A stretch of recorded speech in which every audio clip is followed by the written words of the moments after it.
everyone, Phoenix 6-1 here with your fresh dose of World of Warships Legends shenanigans. How is it going, guys? We are in the Sejong today, right? So this is the, you gotta kind of plow through this Pan-Asian tech tree of cruisers in order to eventually unlock the Jinan Bureau project, right? Which would be basically very, very similar ship, right? Just at legendary tier.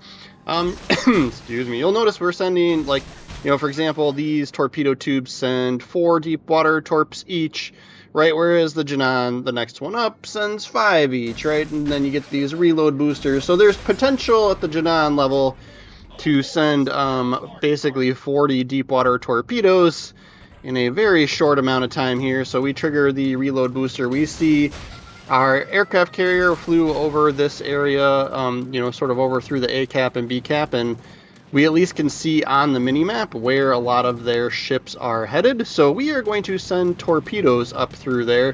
And regardless, even if they weren't spotted, I kind of take a guess, you typically, after a few thousand games, right, you kind of know where people, the alleyways that are kind of valuable, right? And this game just happened to work out. Like, we've got almost all battleships, like, right? So this is the Sejong dream, right? And I was actually kind of, well, we end up with a great game, but like after the fact, I'm like, man, it was all battleships. How is it that I only had almost 300k in damage, right? Like, this was like the prime game. I'm like, do not screw this up, Phoenix, right?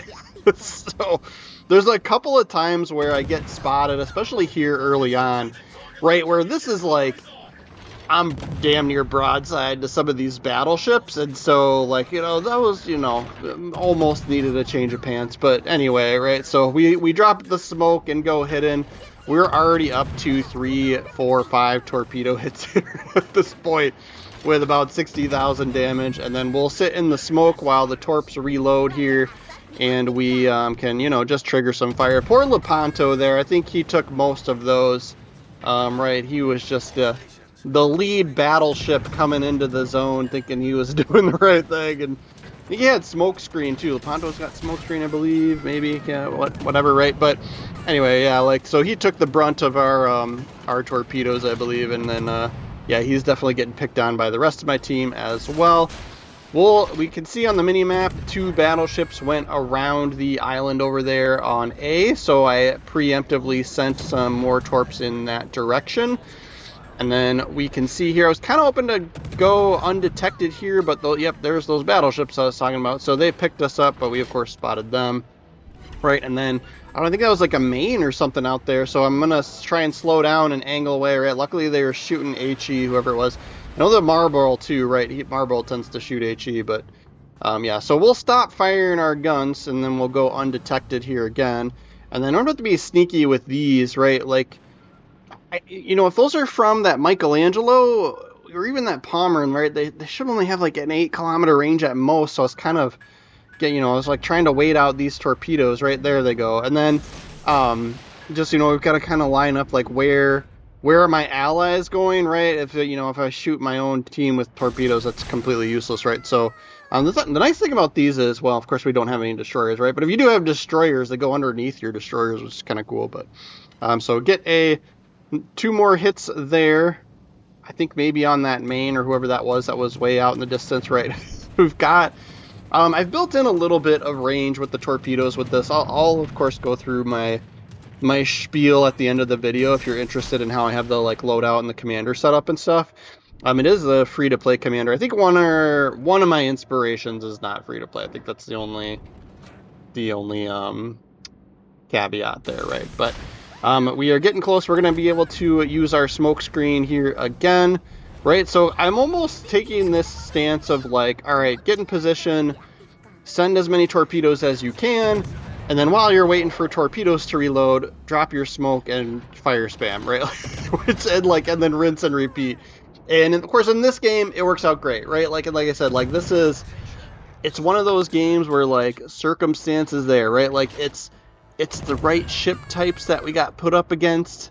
No destroyers is like freaking dream, right? Like, it's just super, super spoiled in this one. And then mostly battleships, right? So it's just like, we literally have the perfect ship for the job here in this scenario, right? So a couple more hits on the Marlboro. We're up to 11 torpedo hits, almost 200k in damage.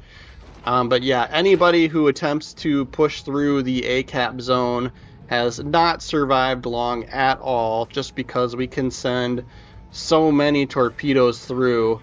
And these are hard to spot as well, and I've built into that also, right? So making them even harder to see, giving the team, giving your enemy even less time to react to them. But the deep water torpedoes in general are hard to spot, and then you add in some commander build stuff, and I'm sure they don't have much time at all from once they see these, plus your battleship, right? You can only maneuver so quickly, right? So we'll send some through towards the Yamato. I realize he'd have to change course a little bit for those to hit, but you never know. It's a pretty long range shot, so there's a good likelihood that he will change course.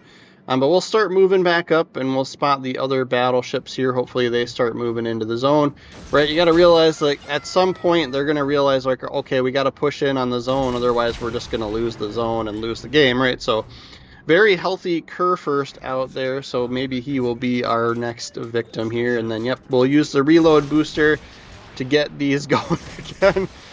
Just sending so many torpedoes, right? And then, yeah, another 30 seconds here. So we'll see if we can get turned around, and then 30 seconds for the smoke screen to be back. And none of these guys were really looking at us. I noticed the Maine had just shot and the Yamato had just shot, so I'm like, you know what, like, by the time they get reloaded and get their guns pointed at me, we'll have our smoke screen ready here. So that was kind of my rationale behind opening up the guns. And then, of course, even the Kerr first didn't even shoot at me again that second time, so we'll take our shots at him, and we can start slowing down now so that when we drop our smoke screen here, we will be, we'll go undetected, right? And then hopefully, yeah, perfect timing, right? So just as he was starting to turn this way to try and help deal with us, we went undetected. 200,000 damage, and we're only halfway through the game. Of course, I don't have a lot of targets left on this side, and that's going to be, it's kind of where I was getting at, right? So there's only so much damage you can do so quickly, right? I kind of would have needed a little bit better, I don't know, they would have had to, like, group together even worse than they did, I guess. I don't know, but regardless, we don't even have any kills, right? We did get Confederate there, and then we do have fire burning on the Kerr first. But yeah, this is, the whole rinse and repeat philosophy here has been drop smoke, you send all your torpedoes, use a reload booster, drop smoke, and fire spam, right? Like, so yeah. So we'll keep sending torpedoes at him. He knows we're in here, right? I can't imagine he doesn't change course, but at some point we'll figure out his pattern and send torpedoes accordingly. Right, he's only going to have so much time anyway, too. He's heading towards us, and then those torpedoes move pretty quick. So he might take one of those regardless. Let's see here. Oh, he might get off. He might get away with that. Yep. Yep. He probably turned in, which would have been the smart thing to do. Right, we still got smoke between us and him, and then there's no other ships in the area, right? So we're able to fire our guns here and still remain undetected. And then I know that he's within my normal spotting range anyway, so once that smoke's gone, we're going to be spotted anyway, no matter what. So I might as well just keep firing our guns here. And there we go with the Witherer. And then hopefully we can get at least one of these torpedoes to hit here. Right, Kerr first. Main guns aren't the most accurate, right? So we're going to get away with a little bit more than we would with, if it was some other battleship here, right? But so we'll just keep moving and keep shooting. He's still within our normal spotting range. I think concealment, I didn't build too much into concealment, but I mean, that would be a good way to go too with this ship, right? Better concealment, because then you could get a little bit closer. I kind of went the other route, like I have the little bit longer range on the torpedoes, and then you don't have to get as close, there, but when you're launching torpedoes. But you could do kind of another thing, which would be build better concealment, then you can kind of move up closer without getting spotted. You do you, but it's kind of my rationale. 266,000 damage and counting here. He's going to probably most likely let those fires burn in case he needs his damage con for torpedoes, which these ones are looking a little bit better now. And then, yep, smoke's ready. It comes back quite quickly. It is quite nice. Yeah, it feels like cheating, right? Like when you get the perfect, right? Like we got put up against the perfect ships for us to, damage farm. So, right, like it makes it feel easy, right? So 294,000 damage. We'll start heading towards the A cap. I think it's, what is it, a Maine or Montana or something that was left here. See if we can't get a little bit more to break the coveted 300k damage mark here. He is far out. It's quite, my gun's range is absolutely terrible. I think 15 kilometers, right? So we don't get, it's at Montana. And then we've got, our 2 remaining battleships just north of the B hole over here. So I would imagine that once he is spotted, right, they're going to go to town. And they're going to have better range than I do as well. But regardless, we'll start heading that way. We can always preemptively send some torpedoes too.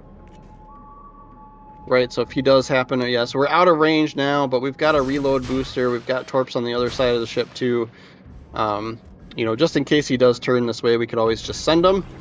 But yeah, he's getting low, I'm going to imagine. I think these battleships end up finishing him before we are able to get anything significant off at him. Then yeah, he ends up turning away.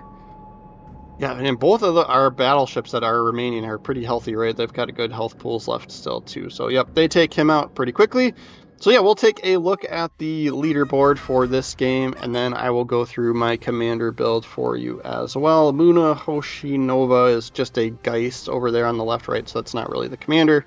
It's just what gives me the cool like shell tracers and whatnot. But yeah, Sejong, we are at 3,656 XP for that game. We get past that coveted heroic effort 3,500 mark to give us more renown, right? And then, yeah, I'm using aiming system here still.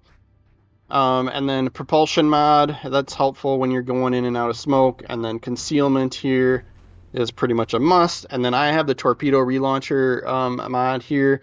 I don't run into too much with the torpedo launchers getting incapacitated, so that hit there hasn't felt too bad, right? And then yeah, Chen Shoa Khan, right? This is the actual commander, right? So we just have this Geist over top of it for special effects. And then Marissa La Loca is the paid commander that I do have on here as an inspiration, right? She has better concealment for your torpedoes, right? Makes them harder to spot and gives us more range. And then I have Albert Gleaves here for torpedo range. So, if you don't have the chick there, right? Like if you don't have her, you could do, like you could maybe I would pick concealment, I don't know. But yeah, you do you. Blind Justice here for better concealment and more torpedo range yet again. And then torpedo reload time here. And then I picked smoke on the water for this one. I like I'm a fan of the smoke screen and how it works. You could do the torpedo chaos, right? This gives you a little more torpedo damage and makes the reload booster cool down a little bit faster.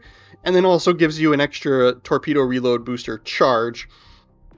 But with fully packed, that also gives you better cooldown time for consumables as well, plus an extra reload charge, right? So I don't know. I think that if I was going with the torpedo chaos, probably I would use the refill station to kind of balance out there, right? Like, just because I think it'd be tough to have 4 reload boosters, right? So you would get, if you weren't using fully packed, you'd have 3 smoke screens, 2 repairs, and then 2 reload booster charges, but then you'd go back up to 3, picking that torpedo chaos skill, and then I think that would kind of, work out. I think if you have 4, that's going to be tough. 4 torpedo reload boosters would be tough to get through all 4 of them, especially efficiently by the end of the game with how long that cooldown is for that, right? So just my opinion, I would pick one or the other, I guess, is what I'm kind of getting at there. But you do you, obviously, right? Thank you guys so much for watching my video all the way through. Really do appreciate that. Please do subscribe to my channel. That does help me out. Pretty small channel still, so yes, your 1 subscription is helpful, and I do notice. And then we also occasionally live stream, right? So if you click the bell, you get notification for when we go live. It's a little bit more relaxed and just have fun and enjoy the game kind of thing with my live streams. But yeah, thanks again for watching, and we'll see you guys tomorrow.